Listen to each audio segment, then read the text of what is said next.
Qu'on me dise pourquoi ces responsables politiques qui voulaient fermer 14 centrales nucléaires, 14 réacteurs en 2018, aujourd'hui nous disent qu'il faut en rouvrir 14. Qu'on me dise pourquoi ces politiques n'ont toujours pas fait amende honorable sur le choix de nous soumettre à l'Union européenne, au marché européen de l'électricité, qui a complètement cassé notre service public qui marchait très très bien. L'électricité, le gaz, on était premier mondial.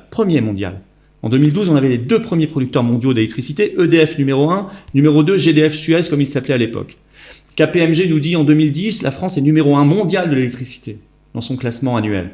Regardez où on en est aujourd'hui, pénurie, rationnement, on va importer et au passage on va donner notre gaz à l'Allemagne, y compris si on en manque pour notre propre industrie, nos entreprises et nos ménages.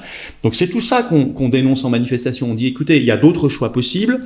Arrêtez d'entretenir la peur en permanence. On ne veut pas des rationnements. Par contre, on veut ça, notamment l'abandon immédiat des sanctions, relancer une vraie politique énergétique nationale, et donc pour cela, sortir de l'Union européenne. Enfin, on en revient quand même à des choses qui sont très cohérentes. Moi, je ne sais pas faire en restant dans le système européen. Je ne sais pas faire, comme je ne sais pas faire la paix en restant dans l'OTAN. Vous voyez, ce sont ces revendications qu'on porte.